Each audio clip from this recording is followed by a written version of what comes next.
1957. El terremoto del Ángel en la Ciudad de México.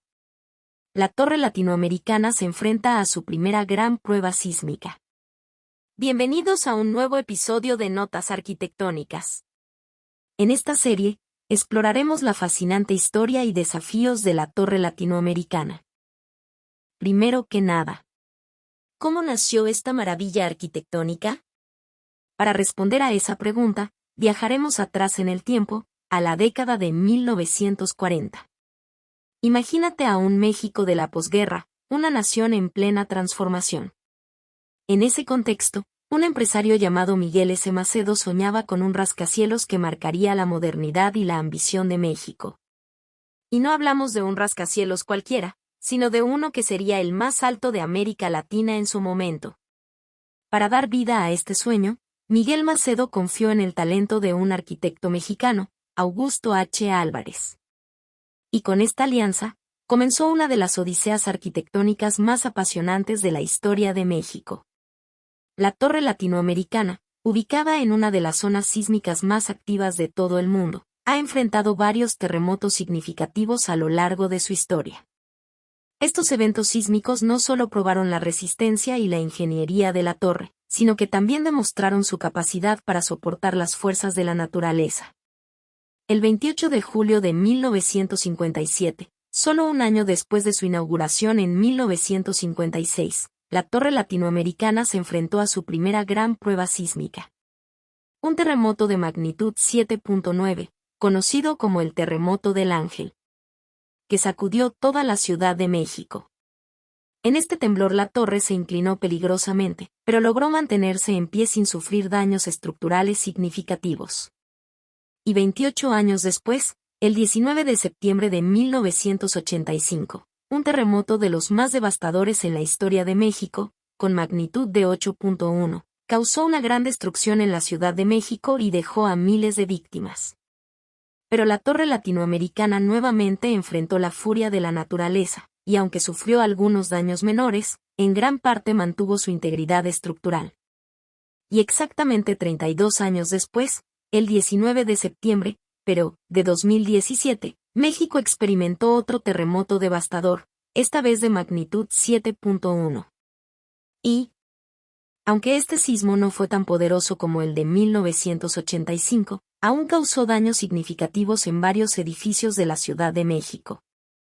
Pero la torre latinoamericana, una vez más, se mantuvo firme.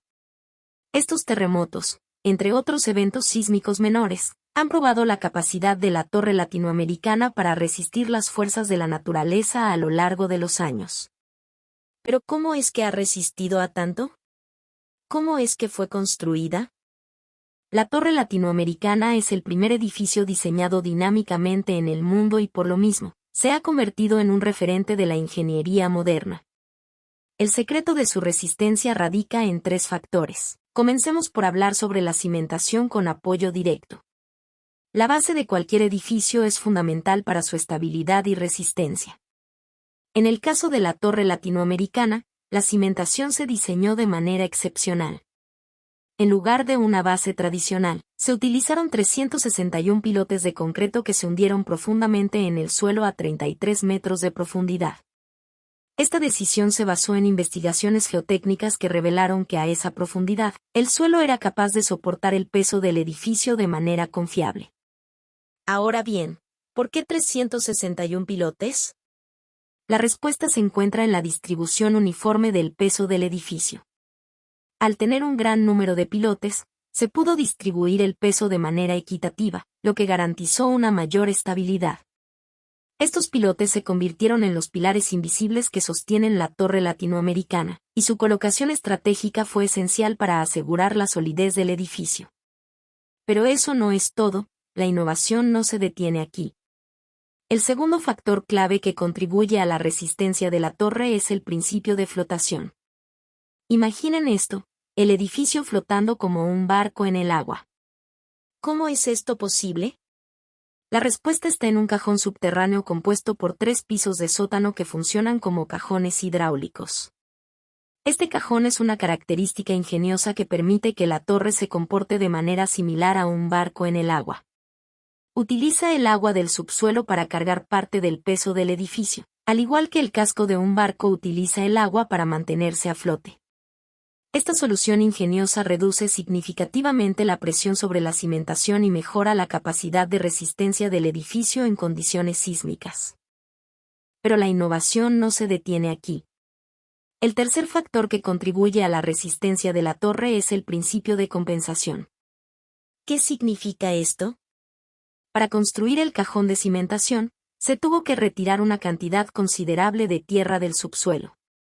Esto podría haber creado un desequilibrio en la masa que sostiene el edificio, lo que sería un problema grave para la estabilidad.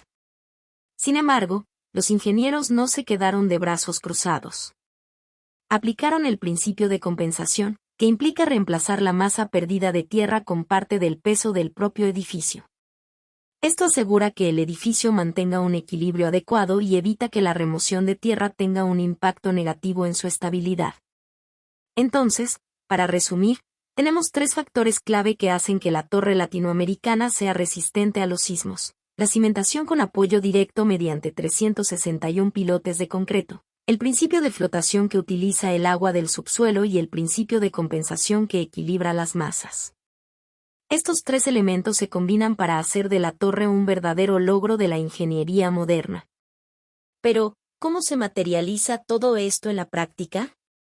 La torre latinoamericana tiene una estructura de acero que trabaja en conjunto con estos principios para absorber las vibraciones producidas durante un sismo.